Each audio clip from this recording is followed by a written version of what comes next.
The following is part of Cornell Contemporary China Initiative Lecture Series under the Cornell East Asia program. The arguments and viewpoints of this talk belong solely to the speaker. We hope you enjoy. We're very happy to have our visitor today, Professor Julia Chuang, who comes to us from Boston College. She graduated from the University of California at Berkeley with a PhD in sociology in 2014. She then took a couple of years of a postdoctoral fellowship and was able to do, was that the moment you were doing most of that intensive field work? Or no, it was earlier than that. But was able to do additional research, has spent something like 10 years doing research on the topic we're going to hear about today, and the topic that is also the subject of her new book, which will be out this spring. The book titled, as the talk is, Beneath the China Boom, Labor, Citizenship, and the Making of a Rural Land Market, and really quite a crucial question and a crucial way of looking at some of the economic and social changes going on in China over the last at least or a little bit more, maybe decades. So we're very happy to have her here. Just keep in mind there will be one more talk in November in this series, and we hope to see you back then as well. But for tonight, please join me in welcoming Julia Chuang. Thank you. Well, first, thank you for Professor McNeil for inviting me here today. I'm very happy to be here. My talk is going to be based on my book, which is forthcoming on UC Press, and this is the cover, Beneath the China Boom, Labor, Citizenship, and the Making of a Rural Land Market. So today I'm going to talk about a recent transformation in the Chinese political economy. As we all know, since the early 1990s, manufacturing, particularly for export manufacturing, has generated much of China's GDP. In 2005, 35% of the GDP came from the export sector, and we all kind of know about this kind of labor-intensive production model that's been behind this growth. In the early 2000s, however, more like the late 2000s, much of this started to change. So real estate, construction, they became new growth areas. Exports have since been declining. During that decade, the constructed area of Chinese cities has grown by over 50%. And by 2010, 77% of local government revenues came from taxes, not from taxes on enterprise production, but rather from the financing of land development. So my talk today is very simply put on this very transition. And it asks, what are the causes and what are the consequences of this transformation? So I'm going to argue that this transformation was actually caused by interactions and contradictions between two underlying models of development. The first of this is this labor-intensive development, and it's enabled, as we all know, by rural regions supplying low-cost labor for urban development, and also then subsidizing the labor costs that's borne by urban economies. The second is this new form of land-centered development. It's based on a process of urbanizing formerly rural regions. I'm going to argue today that the first model has actually led to this second model, and here's how. In the 1990s, China had a development model, which I call kind of the Migrant Miracle. It's relying on enterprises in cities, mainly coastal cities, that employ low-cost migrant labor in the countryside. This labor is allowed to work in cities, but not allowed to settle, and this is what makes it low cost, because enterprises don't have to pay wages calibrated to support entire families. They just pay a single worker's wage while the families remain back in the countryside, and they also don't have to supply public goods and housing for these families as well. We all know this, China scholars in the room all know this fairly well. This Migrant Miracle, however, has fueled export production for 2 decades, but in doing so, and this is something that I'm arguing today, it's also impoverished the countryside. It's created these widespread rural government deficits for reasons that I'll explain later. And this is actually the new part of the story. These deficits then have led China into a new mode of development. Today, rural governments, bankrupted from decades of labor migration, have been recovering from deficits through land sales. They expropriate rural land, then they auction off use rights to this land to private developers, who are then willing to pay exorbitant land transfer fees in anticipation of rising property values with urbanization. So there is a contradiction between these two models of development. One is that Chinese urbanization does not rely on land alone. It still requires migrant labor. After all, somebody has to be building these enormous cities. And two is the Migrant Miracle works because village land has long provided a farming subsidy for low wages. However, land sales are now destroying this farming subsidy. And to give you an idea of the source of this the scope of this phenomenon, China has more or less 400 million migrant workers. 1 in 5 have lost access to rural land. So, what are the causes of this shift toward land commodification? The central thesis of my book is that the way that labor markets have formed in China has created a fiscal deficit crisis that the state must then resolve through a shift toward land redevelopment and rural modernization. And I'm going to draw on and weave together 3 different literatures in order to make sense of this transformation. Each literature sort of sheds partial light on the transformation, but none of them are sort of sufficient alone in explaining it. So the first kind of explanation for this shift is that, as many scholars have noted, various twists and turns in Chinese reform have been explained through kind of a runaway local government experimentation. As we all know, the central state has presented a lot of policies as, campaigns, and then dictated the large, broad brush strokes of this, of these campaigns, but then left these local level details to local implementation. And because these campaigns are initiated without appropriate regulation, you get these bubbles, like, for example, the runaway growth of the 1980s, the town and village enterprises, sort of that occur through development. So, the question is, was this labor-intensive development of the 1990s that we saw actually a case of runaway experimentation? And then perhaps the land commodification, this turn toward land development that came later, maybe it was a way for the central state to then tamp down this sort of runaway experimentation. This argument doesn't quite work. It works a little better the other way around. Most scholars actually argue that land commodification is the runaway experimentation, that local governments are overzealously expropriating land beyond central state control. And so the question still remains, why certain localities have developed these fiscal deficits in the first place. So this runaway experimentation explanation doesn't quite address the question of why we have this fiscal deficits. So the second, literature we can look at is the kind of Marxist geography. David Harvey, others have argued that rates of profitability eventually decline under capitalist development. And then the state has to intervene by privatizing sectors or by opening new credit markets, for example, or by expropriating land. What all of these things have in common is that they stimulate development by injecting kind of cheaper assets into the market. So the strength of this perspective is its spatial aspect. It explains why land expropriation rates might be higher in one place than another. And this is because rising production costs in one location might push investors to then move. And as they move, they abandon costly infrastructure that was originally built to lower transaction costs. Then when this capital leaves, of course, the labor tends to overaccumulate, meaning that unemployment rises, consumption falls. And then the state has to step in to re-stimulate development through urbanization. So this is a good explanation, I think, of why urbanization, again, happened in the first place. It's a form of re-stimulation of growth that's been flagging, but it still doesn't help us understand why this fiscal crisis deepened in the first place.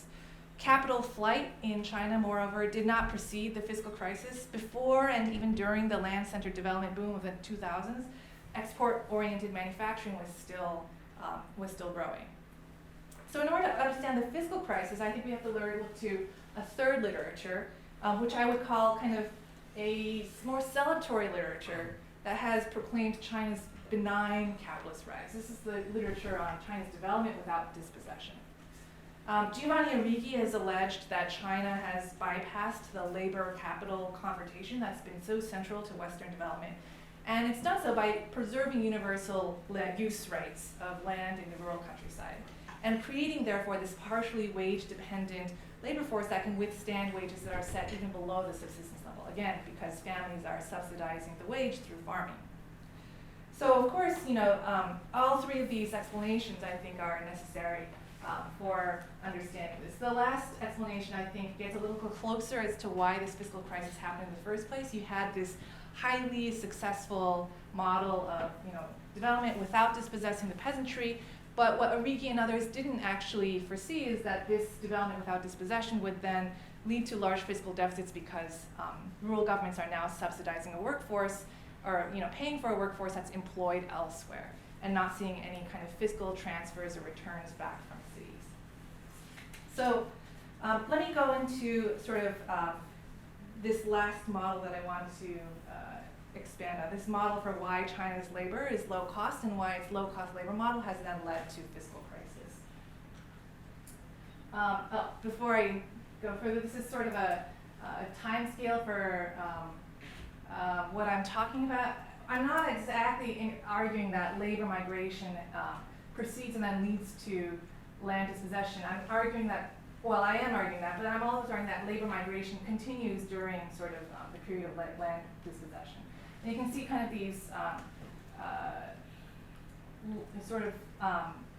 pivotal moments that have preceded each one. So 1994 is TD privatization. 2006, the Building a New Socialist Countryside campaign begins, and that's when you really see kind of the legitimation of land expropriation at the central level. I'll come back to this slide, I think, in a little bit. So first I want to explain kind of China's low-cost labor model. One reason why low-cost labor is sort of prevalent in China is that the welfare state is localized. So people can only access healthcare, schools, insurance, pensions, and welfare in their cities of origin, in their villages of origin, sorry. They also receive use rights to small plots of village land, which they farm in the meantime, and all this is enforced through this well-known nationwide registrar, the hukou system. So this is, what creates labor circulation. Laborers in cities maintain households in villages where their children can access public goods. A second institution, however, disrupts all of this. It's this sort of fact that welfare is not just administered locally, it's also funded locally ever since a series of fiscal decentralization reforms of the 1990s. So in China, there are very few fiscal transfers from rich to poor provinces and even fewer from central to local. When laborers are working in one place, but then utilizing public goods in another place, this kind of system creates burdens. So you can see here the results of this arrangement. This is a breakdown of expenditures. Rural governments are funding the bulk of education, health and social security.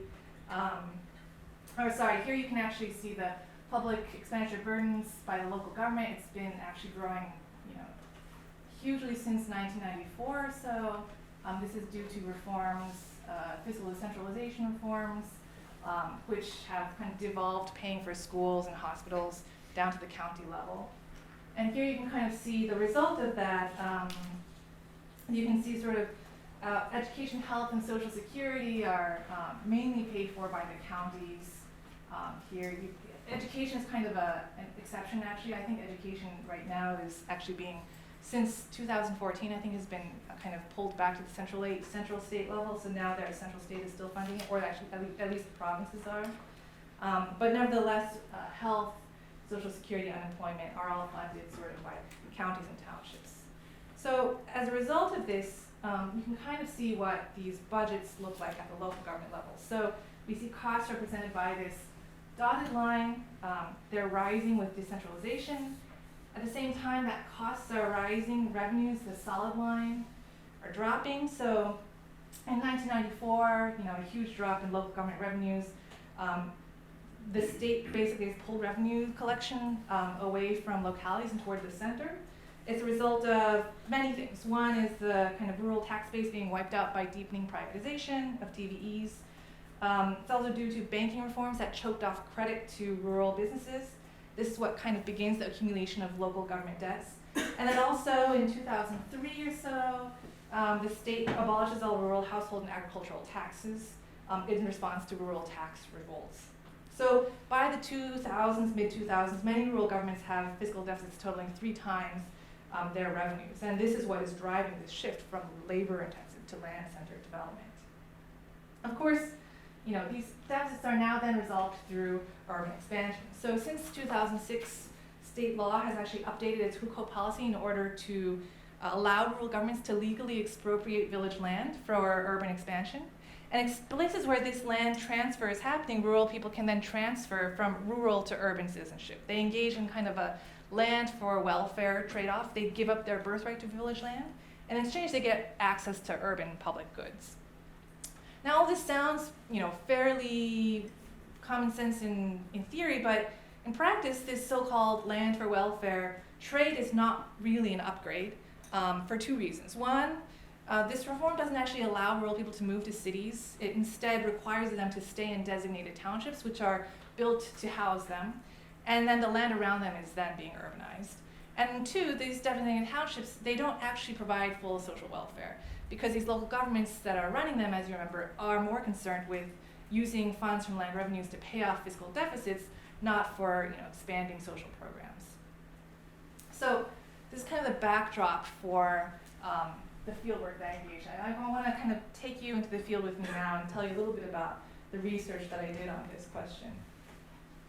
I conducted 31 months of multi-sited ethnography from around 2007 to 2012. And this study kind of started as an ethnography of construction workers actually in Beijing. So I followed these construction workers in Beijing to 2 villages in Sichuan province. And I lived in Sichuan province with these villagers for 2 consecutive years. So in each village, I rented a bedroom in a migrant household.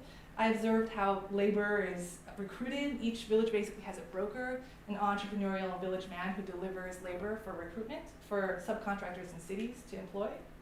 And I studied this process of labor recruitment. I studied it because as a process, it's the mechanism that links rural and urban economies.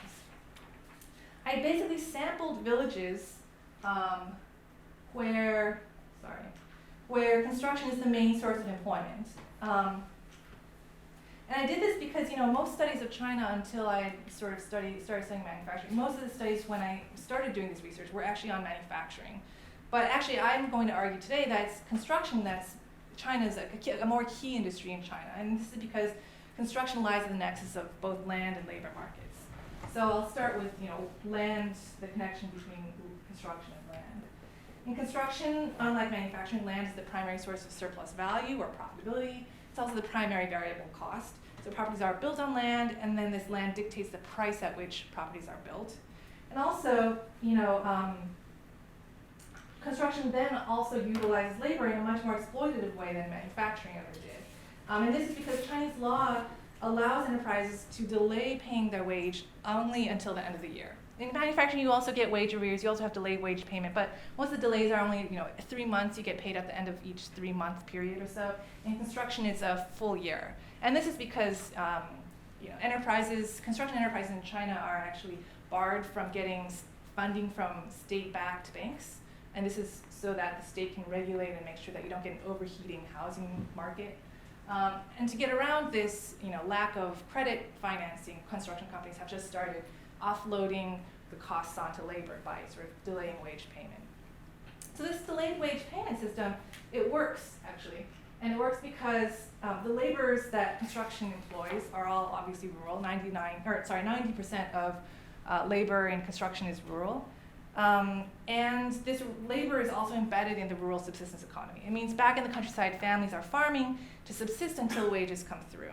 So this is kind of a diagram of what construction subcontracting looks like. At the end of the year, money trickles down from the top. And meanwhile, workers kind of rely on village-based informal lending schemes or on their families to farm so that they can withstand this delayed wage payment until the end of the year. So let me take you with me into the first village that I studied. In Beijing, I met a worker named Little Dong who invited me to live with him in his home in a village which I then call Farming Village. So this is a scene from farming. There's a couple things to note here. First, there's primarily women in this village year-round. These women farm the land while their husbands work in construction. And the second thing to note here is that man's remittances are being used to build 2-story tiled houses like the one you see in the background. To do this, women are running a low-interest informal money lending scheme. This scene is actually the aftermath of a banquet. The house belongs to the woman in the middle. She held the banquet in order to thank the other women who lent their husbands remittances to help her build the house. So while women are farming and lending money in Farming Village, their husbands are actually being recruited into labor teams. So this is a group of men discussing that next year's migration. The man on the far right, holding the bucket, is a man named Boss Gao.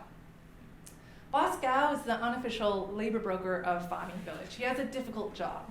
Throughout the year, he has to give each worker around $50 US a month, all out of pocket. However, at the end of many years, sometimes subcontractors abscond without paying him or his workers. So he's taking on a lot of risk to sort of recruit this labor. The only way to prevent this is for Boscow to become a long-term monopolistic labor supplier. So in other words, subcontractors will pay him, guaranteed, if they know that next year's labor delivery is also coming on from him and also depends on their paying him for that current year. So Boscow has to keep his labor supply coming. It means he has to retain workers, he has to discipline them, even while suppressing their wages to make sure that he can pay his own rent. And he does this by enlisting other villagers, his wife, his family members, to put pressure on young, possibly wayward members, and to pressure them not to work for outside brokers. So again, this is how labor is sort of embedded in villages. Not only is migrant labor interdependent with farming, but also labor in cities is being recruited and then also consistently disciplined through village relations. So let me give you an idea of what this disciplining looks like. In 2010, Boscow had problems with a 24-year-old worker named Little Fatty. Little Fatty is a married man, but he still has somewhat of a wayward tendency. This is Little Fatty here. Sometimes he would abscond from the construction site to meet up with his middle school classmates, and they would spend a week smoking and playing video games in internet cafes. So when this happens, Boscow would leverage actually his wife's relationships to discipline Little Fatty. This is how he did it. He would ask his own wife, Madame Gao, to befriend Little Fatty's wife back in Fami. So this is Little Fatty's wife. She's a young woman named Sister He. When the trouble started, Madame Gao bought Sister He a cell phone so she could better keep track of her husband.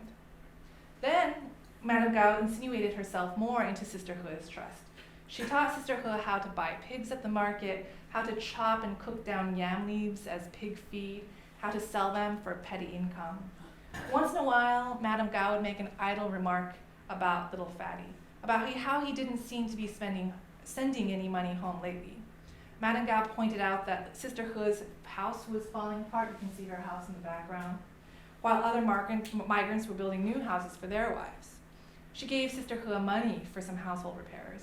And eventually she advised Sister He not to be satisfied with an oaf of a husband. She told her, "Women can make demands today." She said, "You may not know this, but in this village, a man can build a one-story house with about 40,000 RMB, maybe even 20,000 RMB. That's just 3 years of saved wages.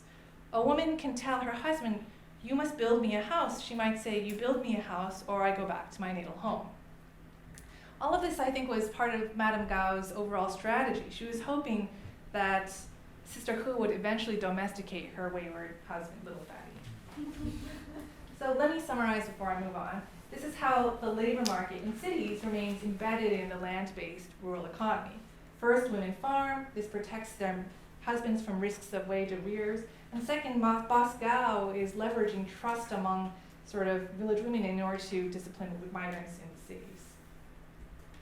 During the year that I lived in Fami, I heard rumors consistently about a man named Bosbo. I'll show you a picture of him here. I heard that Bosbo was the unofficial labor broker of Landing Village. I heard that in the past he often visited Fami. And also I heard that he now regularly hired farming villagers as well. So in 2011, I went to Landing Village and I met Mr. Bosbo, who agreed to rent me a room in his house for a year as well. So the first year I lived with one migrant, the second year I lived with a migrant broker. Bosbo was a busy man, I would learn. He was very different from Boscow, the farming village broker. Boscow had only recruited farming labor very locally, but Bosbo instead had expanded his business to several villages. Here you kind of see the multiple villages. These are kind of approximately located, sort of 5 villages nearby where Bosbo had extensive relationships and where he consistently recruited labor. He did this by forging relationships with laborers from other villages. Often he would meet them on trains or at construction sites very informally. And then after cultivating their loyalty, he would then ask them to serve as middlemen. These middlemen would then recruit labor for him from their home villages on his behalf to work for his subcontractors in cities. And in each village, Bosbo had a very specific reason for entering. He selected farming, for example, for one reason. His brother-in-law lived there. He had married a local woman there. And because of this kind of kinship tie with the local woman there, he had kind of sort of trustworthy relationships, and he served as a good middleman there. Now, during my time living in Landing Village, I continually wondered why Boss Bo was expanding why he was brokering labor in so many places. He was expanding his business actively, and yet his profits weren't actually increasing, or so he told me. Expansion was difficult. He was lending thousands of dollars to workers across villages, and sometimes his middlemen could not keep workers under control. He also now had to maintain sort of good relations with many, many more subcontractors in many more cities. These are sort of the cities where he was actively recruiting labor to, delivering labor to. Later, though, I discovered the reason for Boss Bo's business strategy. He was expanding his brokerage not for profits, but instead because in Landing Village, his labor source was becoming slowly untenable. This is because all village land was being expropriated by the government. So you can see here, sort of, Landing Village is actually located on the periphery of Chongqing City, and the whole kind of formerly rural, or periphery of Chongqing City has now become urban districts. In the last, in the 3 years between 2011 and 2014, all this became urban, and that's around 3 million or so rural people who were then urbanized. I guess, where does this put Landing kind of in this kind of picture of Chinese development? Landing has kind of started off like Farming Village. They were both labor sending sites, and they were both primarily sending labor into the construction industry. But Landing, for various reasons, migration began in Landing much earlier than it did in Farming Village, so brokers had a lot more time to sort of build up their social networks. And in the meantime, this neighboring city has started to sort of eat up its village land. And this, I think, is, Chongqing City began expanding for various reasons. One of the many reasons, I think, is because long-term labor migration has bankrupted the economy, and this has kind of led to land redevelopment. I should add that I did my research at the time of Boissy Lai's or at the time right before, at the end of Boissy Lai's regime, and so he was also sort of aggressively pursuing this urban redistricting as well. So now we'll see the last part of my argument by digging deeper into Landing Village. We'll see the contradiction between land redevelopment and labor migration as well. Let me show you what kind of the land in Landing looked like before redevelopment. In the eyes of the state, this is sort of empty land. This is a plot of land that was left under-cultivated by a migrant worker who had left for the city. And in the eyes of the state, this kind of fallow land is an undercapitalized asset. Yet, in the eyes of its former inhabitants, it's a source of retirement, it's a source of security.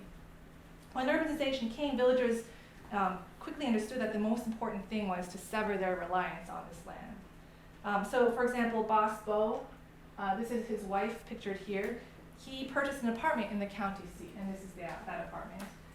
This apartment cost them around 550,000 RMB. He was also then preparing paperwork to upgrade his family from rural hukou to urban hukou registration. They would become urban citizens and register in that county township.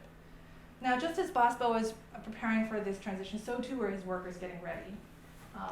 A great many mealtime conversations, like the one pictured here, centered around the issue of welfare. And you can notice here, this is still Boss Bo's wife. This is just them in their old country house, rather than that kind of well-furnished, well-appointed county apartment.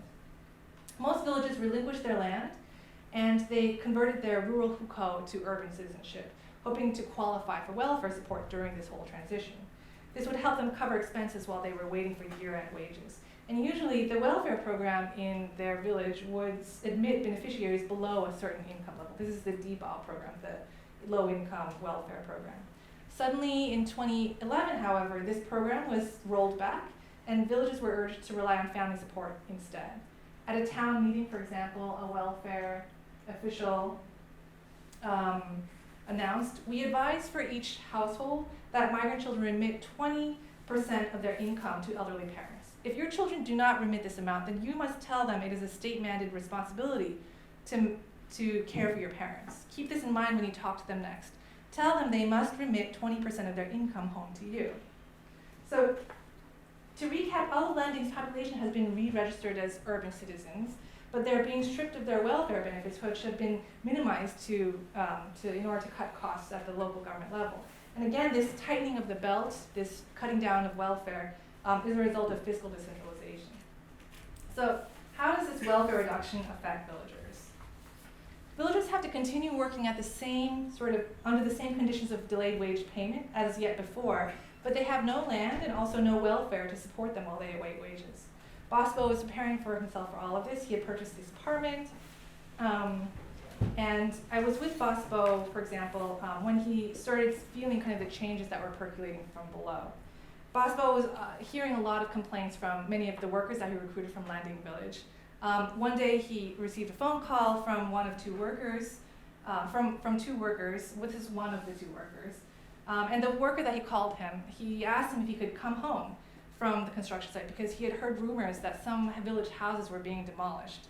Bosbo gave him time off. Another month later, another worker called him to ask if he could get his wages for the year in advance. He needed the money now for a down payment on a township apartment. When Bosbo heard this, he was incensed. After he got off the phone, he told me, "That's it, I'm through with the lending workers. They were too expensive in the first place, and now they want personal loans on top of everything. If I'm short 15 men, it's very easy. I'll just call a couple guys back in Farming Village, and I'll tell them to get on a bus. Right away, they know where I am." So if we step back, we can see that this situation is indeed counterintuitive. Conventionally, we assume that loss of land would make labor fully proletarianized, willing to work for any wage. They should be an ideal form of labor, these landless workers. But Bosbo, as we know, prefers to avoid these laborers. They have greater grievances, their families are unable to sustain themselves until wages come through, and now to him, farming looks like a much more attractive site of recruitment. At least there, workers are still willing to be paid at the end of the year. So let's zoom out even further. What does this tell us about the interaction between labor and land commodification? Well, it tells us that land expropriation disrupts labor recruitment. Once land is enclosed for redevelopment, the labor that sits on top of it can no longer be profitably employed. So then the next question is, what happens to this labor if Bosbo does not want to hire them? So most workers attempted to pivot out of wage labor. They upgraded to entrepreneurial activity, for example. Some relocated to other villages where they had kin members or children or spouses who still had their hukou registered there. For wage laborers, however, dispossession or this full proletarianization was disastrous. So this is one worker. This is Farmer Yuan, a farmer aged 65. He and his brothers were bachelors. Usually one of them did migrant labor in the city while the other farmed the land at home. They lost their land in September, and then Farmer Yuan heard about a job in Inner Mongolia from a younger villager whose middle school classmate knew the subcontractor. He thought to himself he would take this job even though he doesn't normally do migrant labor. He was requiring some form of income. Before he left for this job in Inner Mongolia, another villager gave him a warning. He said, "Most jobs start in February after Lunar New Year. This job, however, starts in September. It's off the calendar." What he was implying was that sometimes these late start jobs are scams. They are subcontractors who had production slowdowns, so they let their own workers go, but then production speeds up, and now they have to bring in new men who they're using to fill in an unexpected production gap. Oftentimes, they'll employ these workers very harshly, work them very hard to the bone, and then let them go without paying them because they don't need to cultivate their loyalty. They're just, scabs or people who stepped in. The brothers, or Farmer Yuan and his brother, who was also accompanying him, they heard this warning, but they took it very seriously, but they also had no other job offers. They had asked Bosbo for jobs. Bosbo had then already moved recruitment to Farming Village. So Farmer Yuan and his brother went to Inner Mongolia. He got a monthly wage of $460 paid at the end of the year, a monthly living allowance of $60 would be later deducted from the wage. 5 months later, he returned, his clothes tattered, considerably aged. The rumors had been true, so the subcontractor had absconded with his wages. So Farmer Yuan came home, and at the end of the year, despite the promised $460 of monthly wage, he only brought home $130 US for an entire 5 months of work. Then they had other problems. Their house had been demolished, so they moved in with a cousin who had a township apartment, but their problems didn't end there. They also no longer had land, so now food is a cash expense, and that $130 went very fast. After 2 months, the money was spent. So let me summarize the situation in Landing Village now. Landless workers have nothing but their labor power to sell, in Marxist parlance. But men like Bosbo don't want to buy it. If we're using the language of Karl Polanyi, we could call this kind of disembedded labor. It's labor that's no longer linked to the landed subsistence economy. It's no longer able to even partially reproduce itself as a labor force. And as a result, it's become redundant, no longer valued as a commodity. So I just want to end by saying, for the rural people in my study, land expropriation exacted a high human cost. During the period of my research, there were 3 suicides in Landing Village. All of them were landless workers. One of them was directly land-related. A farmer hung himself from a rafter of his house on the eve of its demolition. Another was labor-related. It was Farmer Yuan, actually, who moved out of his cousin's apartment, which was being crowded more and more by the month with more and more relatives who were also landless and homeless. In the winter, he returned alone to an abandoned house on the edge of a deep ravine, still standing, though it had been long marked for demolition. And by then, the village had been cleared of nearly all inhabitants. So perhaps it was social isolation, the villagers surmised. Perhaps it was economic destitution. One night shortly after the Lunar New Year, Farmer Yuan walked off the edge of a ravine. So let me now conclude. I have 3 points to make. One is a point on my macro kind of argument on Chinese development. Another is a point about my kind of micro level ethnographic account. And then third, kind of a methodological point about linking the two. So, the first part of my talk today traced China's transition from a development model based on migrant labor to one based on land expropriation. I argued that the cost of maintaining cheap labor in cities was being externalized to the countryside, and it was being borne by local governments, and over time these costs proved unbearable. And so these local governments have turned toward a new mode of seeking revenues through land expropriation. The second part of my talk focused on the micro foundations on this macro transformation. So we went to farming to see how this kind of system of migrant labor is reproduced. And we also then went to lending to see how this system is being destroyed by land expropriation, which forces labor brokers like Bosbo to go further and further afield to recruit labor for construction projects. We can see how land expropriation still requires migrant labor, but it undermines its foundations, and the result is this complete proletarianization. Another result of this is also kind of this boom and bust dynamic that's produced by all of this. An extreme growth that's self-cannibalizing. First, exuberant period of labor-intensive growth, and then a collapse, and then now an over-exuberant period of urbanization. And this over-exuberance is kind of at the root of China's current debt and fiscal crisis. So local governments have become financing vehicles. They take on debt for urbanization, and they're stuck in this ongoing cycle of debt because governments develop land beyond demand. Then they use this land for high-margin luxury housing to make up their past debts. And when properties don't sell, you can kind of see the harbinger of the bust that's to follow this boom, these ghost towns devoid of inhabitants. So there's a third kind of point I want to make, and that's that there's a methodological kind of lesson to draw from, I think, from my study. What I've described is kind of a view of China that links both rural and urban economies together through ethnographic kind of following of this labor recruitment process. It examines relationships between villages and cities, and also between villages themselves. And I think it's this kind of on-the-ground work allows me to see this kind of antagonistic interdependence between the two models of development, one based on land and one based on labor. It's a view sort of the internal contradiction, I think, of the Chinese economy today. Thank you.